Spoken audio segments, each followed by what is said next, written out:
是谁单家独户住在这沙漠深处？我们朝着那么猩红寻去。我是王凤哲，我的儿子是王挂子，我的孙子是王守。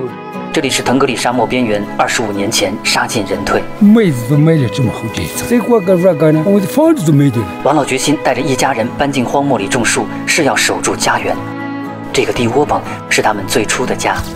家里就这个没有灯，一家人一住就是8年，每天重复着同样的事儿：压草方格、拉水、种树。这个地方种在房上掰开以后啊，是呲的一下，两边的撒起来就有撒凳子。2005年，王老的小孙子不幸患上脑瘤。当时全家的资产和精力大都投在治沙上，孩子错过了最佳治疗时机。我上辈子不知啊，我这孙子上来了个，来了就对孙儿子不浪费时间。当年只有14岁的小孙子已经是治沙的好帮手。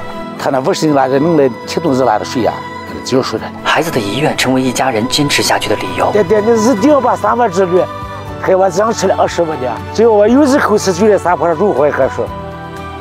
就这样，靠着政府扶持和种地所得，王老一家一干就是25年，治沙造林1万亩。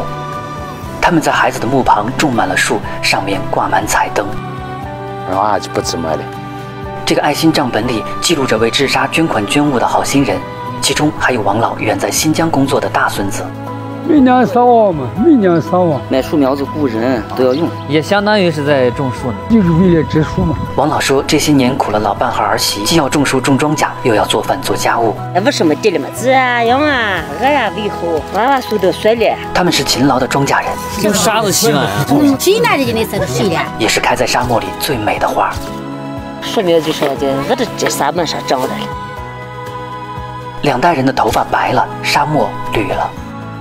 我这我告诉你，3万之旅了，我成功了。如今政府帮他们修了房子，通了水电路，压沙也用上了机械。沙漠里还养起了溜达鸡，梭梭树下也嫁接了肉苁蓉。人们在家门口找到了致富经。公园里的光伏费给我给了4万6，政府是呢能送个30自动稻草。当我看到王老只有4岁的重孙子也扛起小铁锹时，不由想起那句话。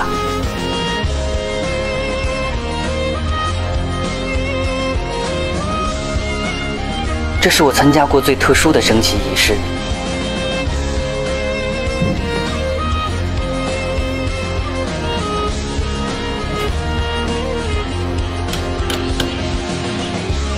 此刻，沙漠里除了王老一家，种树治沙的人还有千千万万。